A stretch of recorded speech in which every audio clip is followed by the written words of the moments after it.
Today, we discuss what is the next step for Dan the Hangman Hooker.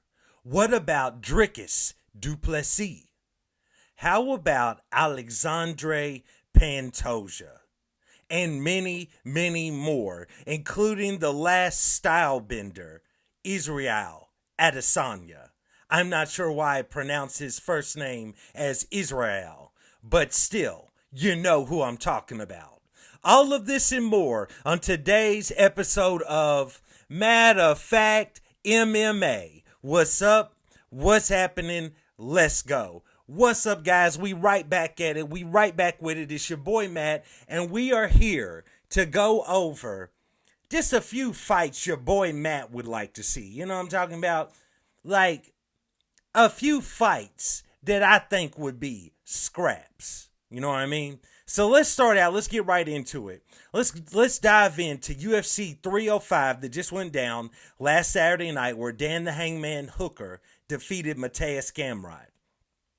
With that being said, I know he's going to be ranked, he's going to be, ranked highly now after beating Mateus. But let's think about what his next fight should be. Now, there's no rhyme or reason to the fights I'm about to go through for all of these guys. It's just things that popped into my head. So, starting out with Dan the Hangman Hooker. On my review or reaction to UFC 305, I said that I wanted to see Dan the Hangman Hooker versus Charles Oliveira, which I still want to see, right? But one thing that I feel like MMA media never really gets into, because everybody just wants to constantly go off about bad fights, terrible fights, Dana White's not doing his job, so on and so forth, including me. I do the same thing. But one thing that I think is constantly missed is the fact that the UFC is not going to pay these guys or these women a boatload of money to fight each other, right? So let's just get that out of our minds. Let that go, bro. Eventually, we all hope and pray that they make it to that point, but they're not at that point yet. So just push that over to the side, right? So with that being said, you have to be able to get these guys or these women to line up and fight. Like they might have things going on with their family, they're closing on homes, children are being born, they're already in the process of moving, they're changing gyms, they can't get visas for the specific date, they won't be in the country for that date, whatever the case. So with that being said, it got me to thinking about what are other options outside of the obvious option for these different fighters. So let's start out with Dan Hooker. How about Rafael Fiziev? Right? How about Fiziev? Fiziev versus Dan the Hangman Hooker would be an outstanding fight, right? Neither man is looking to shoot or take it to the ground. You know what I'm saying? If it goes to the ground and either one of them cinches up a ninja choke, cool. But outside of that, neither man is really looking to take it to the ground, and it's going to be a stand-up affair. You know what I'm saying? Both men have tremendous kicks. Both men have tremendous punches. Both men have a very cool, action-packed fighting style. That's one fight. How about this? How about your boy Matt hits you off with Michael Chandler? Oh, Chandler. All right, I know. Michael Chandler's lost a lot of cachet since he's been sitting out for ever and ever, amen, forever and eternity, waiting around on King of Snow, Conor McGregor, who is not looking to fight anytime soon. Come on, bro. Come on. End of the year, next year, 2026, I don't know if he ever steps back into the octagon. Nevertheless, Michael Chandler, quit sitting out, quit waiting. I want to see Michael Chandler versus Dan the Hangman Hooker. That would be an outstanding fight. I know it's a rematch. I know Michael took the first one, but these two men are in two different points in their career, considering one of them been sitting out for almost 2 years waiting on Conor McGregor. So I want to see the rematch, Dan the Hangman Hooker against Michael Chandler, and let Dan the Hangman just continue to springboard upward, right? But finally, the final guy that bro, This would be a banger. A banger. Bro, we talking about Dan the Hangman Hooker stepping in the octagon with all time, all violence. I rep violence. Violence is tattooed on my back. Justin Gaethje.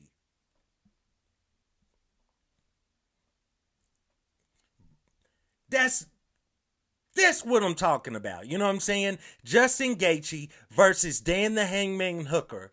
Hangman Hooker. Whatever. It's a fight I need to see. You know what I'm saying? So that's my picks for a Hangman. Charles Oliveira. Fiziev or Fiziev, whichever one you prefer. Michael Chandler. Justin All Violence Gaethje.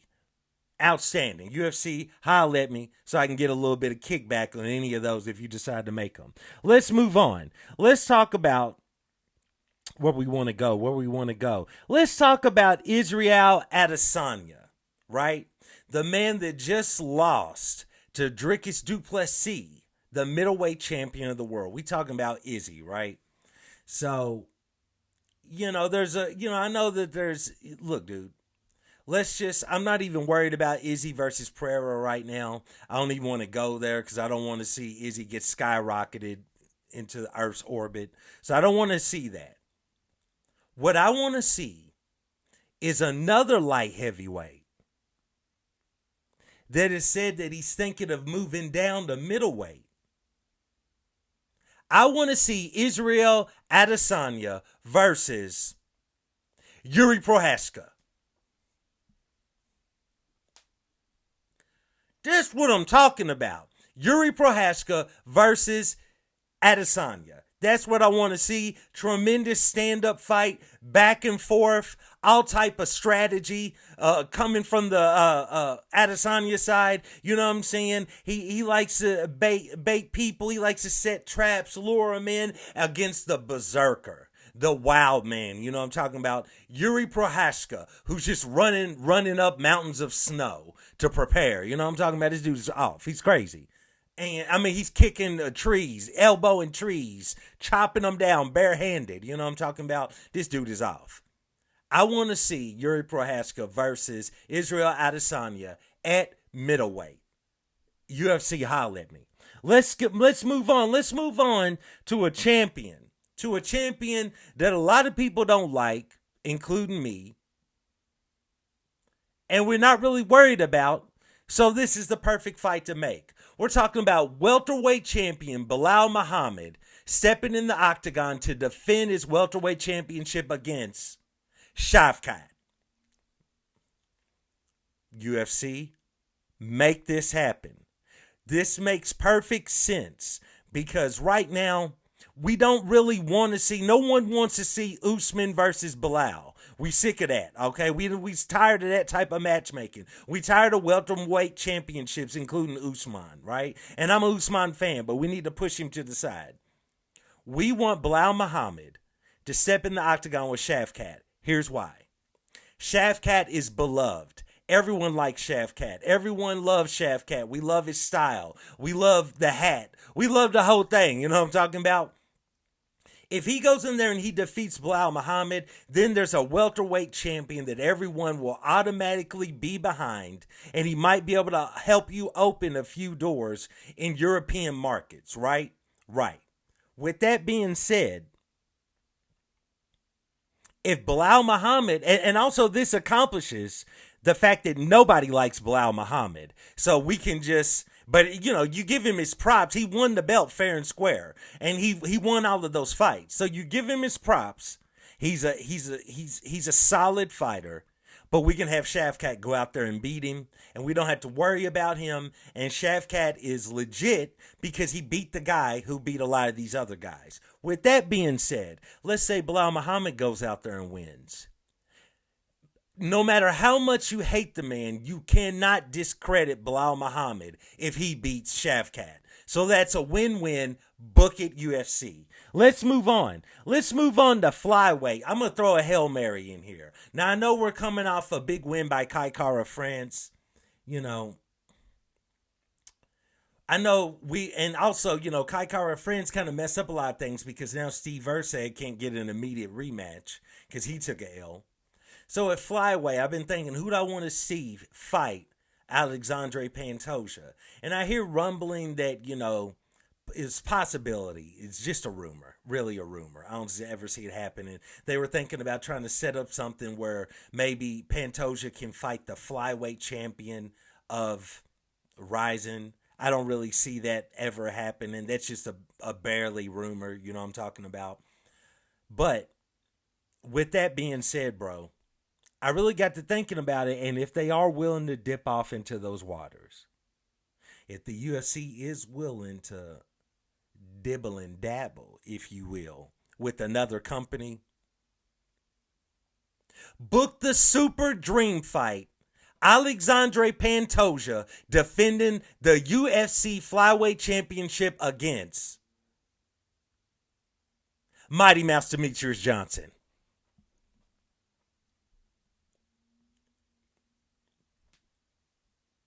Bro, lock them two in the cage and let them go at it.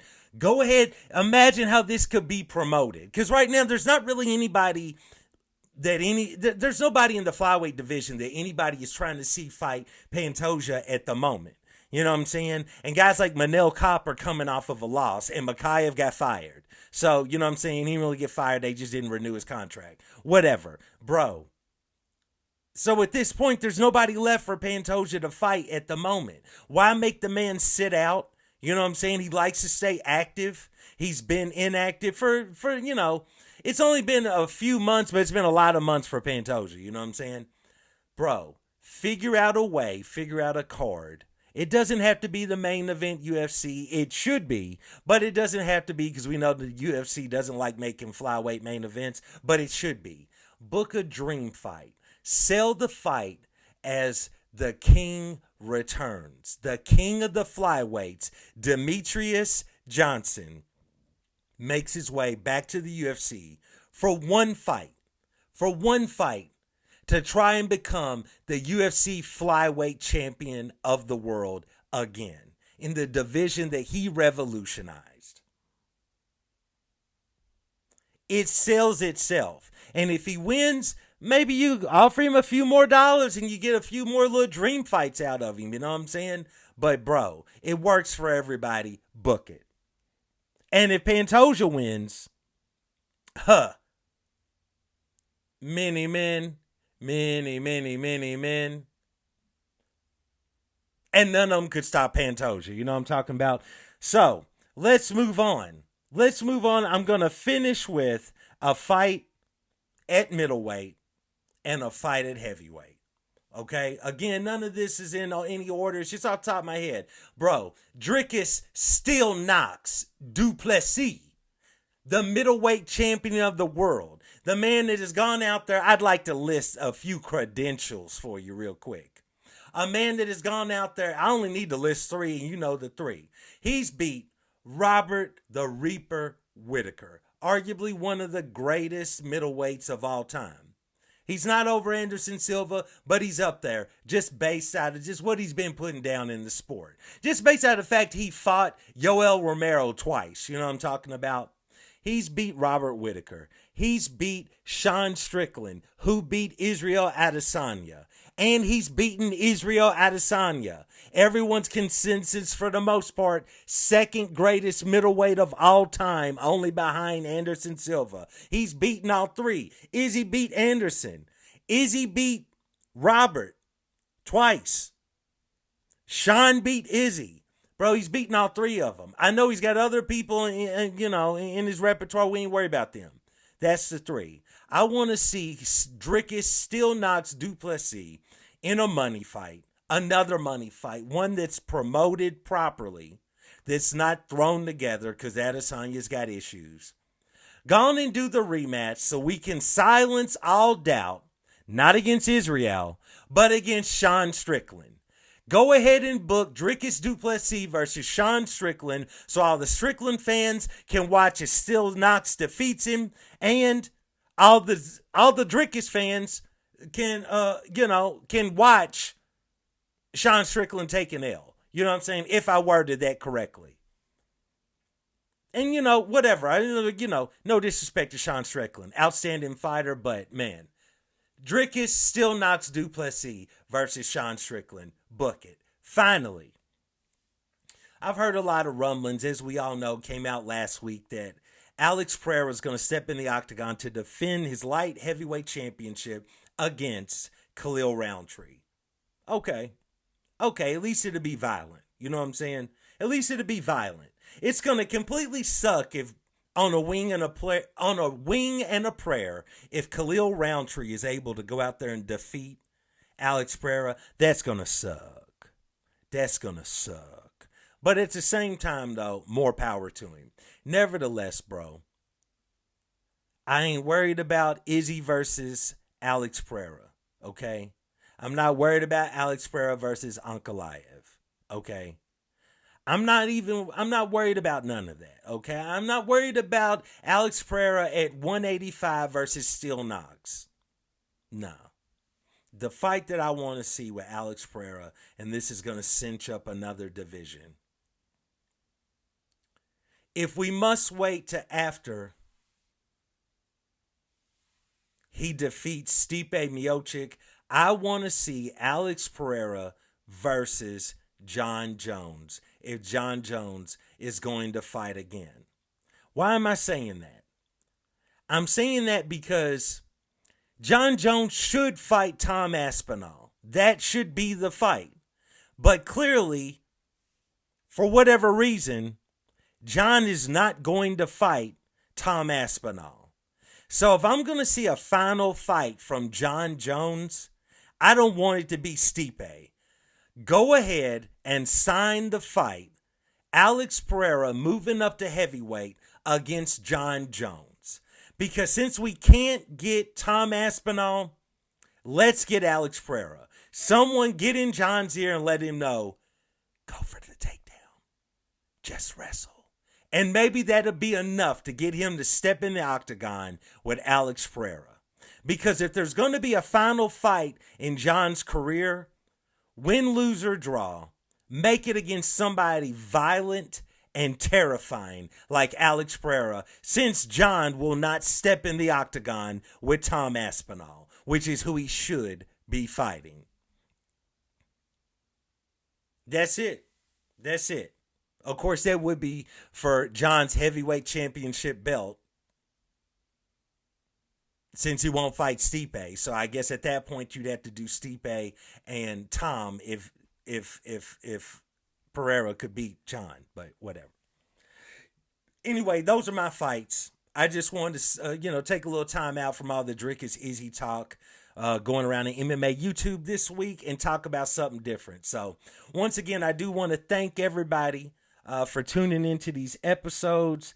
And if you give me a moment here, just like I promised on my last video, probably should have already have been prepared. I want to send a quick little shout out.